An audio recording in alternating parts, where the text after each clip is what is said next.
네, 안녕하십니까. 비전교육학입니다. 이번 강의에서는 기초학력 부진 학생에 대한 지도 방안에 대해서 한번 알아보도록 하겠습니다. 어, 자, 앞에서 말씀드렸던 것처럼 영재 학습자와 기초학력 부진 학습자들은 일반적인 학습자의 범주에서 벗어난 특수학습자로서 우리가 교육심리학, 개론서의 파트로 실려 있습니다. 그렇기 때문에 실려 있다는 말은 결국 일반 학생들에 대한 일반적인 지도 방법도 중요하지만 학습 능력이 정말로 우수한 학생을 어떻게 이끌어 나갈지, 혹은 학습 능력이 다른 학생들에 비해서 조금은 뒤처진 아이들을 또 어떻게 우리가 끌고 나가야 될지, 이 부분에 대해서도 충분히 깊게 생각해보고 다뤄볼 필요가 있다고 생각을 합니다. 그뿐만 아니라 기초학력 부진 학생 지도 방안은 임용교육학 2차 면접과 관련해서 시험에 자주 출제되고 있는 요소 중 하나로도 볼 수 있겠죠. 그런데 임용교육학의 추세가 여러분도 아시겠지만 1차 교육학이 좀 열린 답안을 요구하는 경우가 많아진 추세입니다. 열린 답안을 요구한다는 결국은 무엇이냐면 교육 현장에서 일어날 수 있는 문제들, 우리 한 번쯤은 다뤄봐야 할 문제, 즉 2차 면접에서 물어볼 수 있는 그런 부분들이 1차 문제로 들어오고 있다는 것이죠. 그 중에 하나, 기초학력 부진 학생에 대해서 꼭 살펴봐야 된다는 것입니다. 기초학력 부진 학생에 대해서 2015 개적 교육 과정에서도 내용이 다루고 있는 부분이 있냐? 결론부터 말씀드리면 있다고 볼 수 있습니다. 여기 파 부분에 이제 4로 보면 이제 지역 교육적 지원 방안의 파트 부분에 들어가 있습니다. 이 기초학력 부진 학생은 수준별 수업을 효율적으로 운영하도록 지원하며 기초학력 향상과 학습 결손 보충이 가능하도록 특별 보충 수업을 운영하는 데 필요한 행정적인 지원을 하도록 한다. 그러니까 이것은 결국 무슨 말이냐면 직접적으로 이야기하고 있지 않아요. 그러니까 여기서 기초학력 부진 학생들에 대해서 수준별 수업을 하라고 직접적으로 말하고 있지 않아요. 근데 이거 수준별 수업을 효율적으로 운영하라는 거 안에 기초학력이 연관되어 있다는 건 무슨 말이냐면 결국 수준별 수업을 통해서 학력이 부족한 아이들, 본 수업에서 학력이 부족한 아이들에게 맞춤형 수업을 진행해라는 것을 간접적으로 어필하고 있는 거죠. 그래서 직접적으로 기초학력이 부족한 아이들에게 지도해야 될 방안으로 뭘 언급하고 있냐면 특별 보충 수업을 진행하라는 겁니다. 그래서 정규 수업으로는 이 아이들의 학력 향상을 이끌어 올릴 수 없다는 걸 이미 교육청에서 알고 있어요. 그러면 기초학력이 부족한 학생은 어떻게 해야 된다?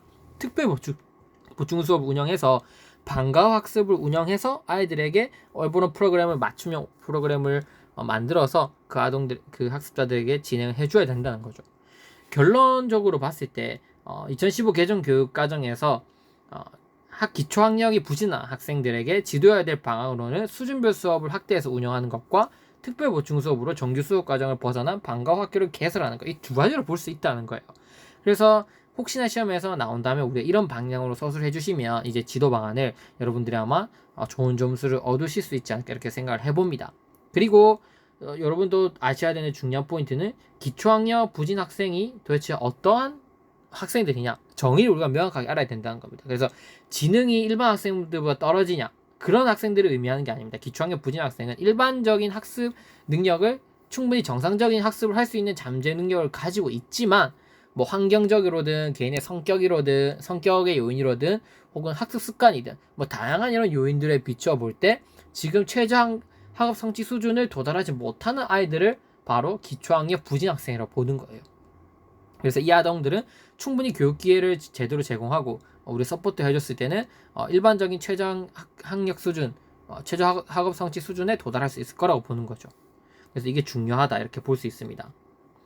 그래서 그 개론서에 실린 내용을 이 세 부분으로 나눠서 좀 더 구체적으로 보자면 시도교육청은 수준별 수업 운영, 즉 수업 모형과 예시 자료, 수준별 수업 적용에 따른 교수학습 자료와 평가 자료를 보급해서 단위 학교에서 수준별 수업이 효율적으로 이루어질수록 지도한다. 그러니까 각 시도교육청에서 수준별 수업이 잘 이루어질 수 있도록 지원을 해야 된다는 거예요. 그래서 일반적인 지침서, 그리고 예를 들면 예시 자료 이런 것들을 효과적으로 만들어서 각 그 지역별로, 학교별로 혼란이 없도록, 수준별 수업이 발생했을 때 혼란이 없도록 이런 것들을 다 만들어 놓고 보고를 해야 된다고 얘기를 하고 있습니다. 그리고 장학과 교과 연구를 통해 지역 여건에 맞는 학생들의 특성을 반영한 수업 방법과 수준별 수업 자료 연구 개발 적용이 공동으로 이루어질 수 있도록 네트워크를 구축한다. 또 여기 보신 것처럼 학교들마다 혹은 지역별로 편차가 다 다르고 또 특성이 다르니까 그러면 수업 학교와 연계를 해서 수준별 수업이 이루어질 수 있는 네트워크를 구축하는 게 중요하다고 얘기를 하고 있죠. 그래서 수준별 수업을 하는 것 자체가 결국 기초 학력이 부족한 학생들에게 도움이 된다는 거 여러분들 다 알고 계실 겁니다. 상중하로 나누어서 기존의 한 반에는 잘하는 학생, 못하는 학생, 중간 학생 다 있는데 중간 학생으로 가르칠 수밖에 없잖아요. 따지고 보면. 그러면 잘하는 학생도 못하는 학생도 손해를 볼 수 있다는 거예요. 그걸 방지하기 위해서 수준별 수업을 확대하고 하기를 2015 개정 교육과정에서 요구를 하고 있다는 점. 이게 교육과정 개론서에 들어가 있다는 점을 여러분들이 숙지하실 필요가 있다는 겁니다. 그리고 시도교육청은 단위 학교에서 기초학습 부진 학생을 조기에 진단해서 학습 결손을 최소화하고 기초학력이 보장될 수 있도록 지원을 한다. 어떻게? 특별 보충 수업을 통해서 지원한다는 겁니다. 진단과 컨설팅을 받을 수 있도록 종합적인 지원 체제를 구축해서 운영하는 게 꼭 필요하다. 이렇게 볼 수 있습니다. 그럼 구체적으로 기초학력 부진 학생의 정의와 지도 방안에 대한 구체적인 내용들을 저와 함께 살펴보도록 하겠습니다. 기초학력 부진 학생들은 정상적인 학습을 할 수 있는 잠재 능력이 있지만 충분히 정상적인 능력을 가지고 있지만 환경 요인 혹은 개인의 성격, 태도, 습관 이런 요인으로 교육과정상 설정된 교육 목표에 비춰볼 때 최저 학업 성취 수준에 도달하지 못한 학습자를 말합니다. 그래서 학습 부진화 학생의 학력 신장을 위해서 수업 시간에 할 수 있는 방안은 다음과 같다. 우리가 이렇게 요약할 수 있겠죠. 그래서 충분히 아동들에게 정상적인 교육 기회나 혹은 더 많은 어떤 관심과 거기에 맞는 맞춤형 방안을 우리가 아이들에게 지원을 한다면 충분히 정상적인 수준에 도달할 수 있다고 보는 아이들을 바로 기초학력 부진 학생이라고 볼 수 있는 거겠죠. 이런 아동들을 위해서 아까 수준별 수업과 방과 보충 수업을 말씀드린 거는 제가 마지막으로 여기 정리해 놓았습니다. 그래서 이 외에 어떤 방안을 활용할 수 있는지 한번 살펴보겠습니다. 첫째는 우수 학습자를 활용한 또래 도우미를 실시할 수 있습니다. 같은 수업 교실에는 다양한 학업 격차를 가진 학생들이 존재합니다. 교사가 모든 학생을 하나하나 피드백하는 것은 쉽지 않습니다. 따라서 우수 학습자를 또래 도우미로 선정해서 부진 학생들에 대한 이해를 도와주는 멘토 역할을 담당하도록 한다면 좀 현실적으로 그 아이들에게 좋은 영향을 미칠 수 있다 이렇게 볼 수 있겠죠. 여러분 생각해 보시면 지금 1교실 2교사제도 도입하는 걸 지금 실시하고자 하는 추세고 또 또래 도우미를 통해서 학업 성적이 뛰어난 학생들도 어떤 정서적인 어떤 발달 그리고 자기가 아는 학습 능력을 더 체계화시키고 정돈화시킬 수 있는 기회도 마련되고 또 배우는 입장 아이들은 자기 부족한 영역을 또래 도우미를 통해서 배울 수 있기 때문에 같이 성장해 나갈 수 있다는 거죠. 교사 입장에서도 모든 학생 일일이 하나하나를 피드백해 주긴 불가능하기 때문에 이런 것들을 활용한다면 현실적으로 많은 도움이 될 거다 보고 있습니다. 둘째, 부진 학생들은 학습에 흥미가 적고 정서적으로 무기력함에 빠져 있는 경우가 많습니다. 왜냐하면 실패를 너무 많이 경험한 거예요. 이 아이들이. 그러니까 따지고 보면 기초학력 부진 학생들은 학습된 무기력을 가지고 있는 학생과 똑같이 볼 수 있다는 거예요. 우리가 교육 심리에서 보아하지 않았습니까? 학습된 무기력. 지속적인 실패감으로 인해서 실패조차 두려워하지 않는 상태에 놓이게 된 그런 학습자들을 학습된 무기력자라고 볼 수 있는 거예요. 여기서 실패를 회피하면서 동기가 유발되는 학습자들이 있는 반면 혹은 실패의 두려움조차 없는 학습자 이게 가장 큰 문제가 되는 거죠. 그래서 교육 심리의 파트와 연관해서 이런 학습자들을 지도할 수 있는 방안을 우리가 생각해 보는 것도 중요합니다. 그런 관점에서 어떻게 하는 게 좋냐? 학습 플래너를 활용해서 남들과 비교하지 않고 자기 자신과 비교할 수 있도록 자기 평가를 실시하는 거예요. 왜냐하면 남들과 자꾸 비교하면 나의 부족한 면밖에 안 보이는 거예요. 그래서 계속 자기가 실패를 하고 있다고 느낄 수밖에 없다는 거죠. 그래서 자신과 비교할 수 있도록 해서 스스로 어느 정도 성장해 나가고 있는지 체크를 하도록 해서 성공 경험을 부여하는 게 중요하겠죠.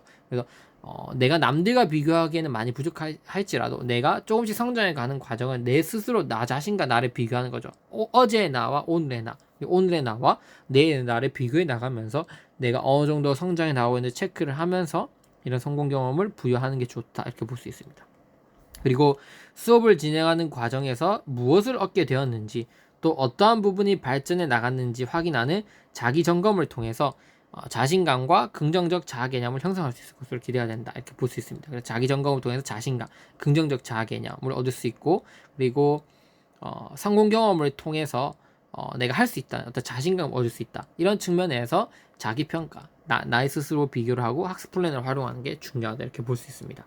그래서 이러한 것들이 열린 답안에서 여러분들이 그 시간 안에 충분히 구성해서 적을 수 있겠지만 우리가 이런 것들이 나올 수 있다고 생각하고 미리 대비를 한다면 더 좋은 결과를 얻을 수 있기 때문에 이런 부분도 꼭 정리해 두시는 게 좋을 것 같습니다.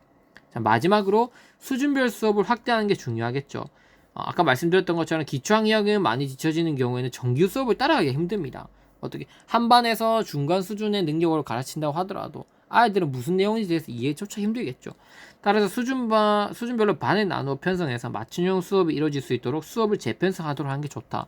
물론 수준별 수업이 학생의 경쟁을 유발하고 점수 함량에 부정적 영향을 미칠 수 있습니다. 하지만 기초학력 미달을 빠르게 해결할 수 있는 방안이 될 수 있고, 또한 학생들이 원하는 형태의 방과 학교를 실시하면 이것도 뒷받침해 줄 수 있다는 거죠. 그래서 일반적인 수준을 고려한 정규 교육 과정에서는 기초학력 미달 학생에게 최적화된 교육 과정을 제공하기 힘들다. 따라서 방과 후 특별 보충 학습을 개설해서 학생들의 요구를 고려한 수업 형태를 만든 후 성공 경험을 제시하면서 긍정적인 경험을 만들어 간다면 충분히 기초 능력이 부족한 아이들도 최저 학력 수준에 도달할 수 있을 만큼 아이들이 발달해서 선순환고리로 이제 자신감도 생기고 능력도 생겨서 학습 능력을 발달시켜 나갈 수 있는 그런 방안이 될 수 있을 거라 기대를 합니다.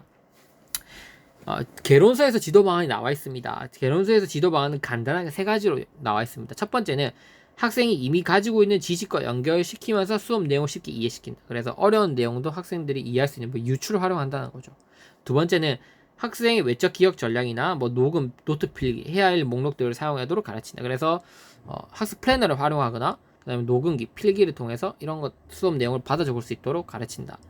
그냥 마지막 내가 주의 집중하고 있었나 스스로 질문해 보면서 자기 감독 전략을 가르친다. 자기 평가를 한다는 거죠. 자기 점검. 그래서 이렇게 개론서에 있는 내용들을 좀 풀어서 앞에 제가 설명을 드렸습니다. 그래서 이런 내용들을 여러분들 준비해 놓으신다면 기초학력 부진 학생도 충분히 쉽게 여러분들이 답변해 나가실 수 있을 것이라 기대를 합니다. 이것으로 기초학력 아동들에 대한 학습 지도 방안을 마무리를 하고, 이제는 에릭슨의 어떤 심리, 성격 발달에 대해서 한번 구체적으로 살펴보는 시간을 갖도록 하겠습니다. 네, 감사합니다.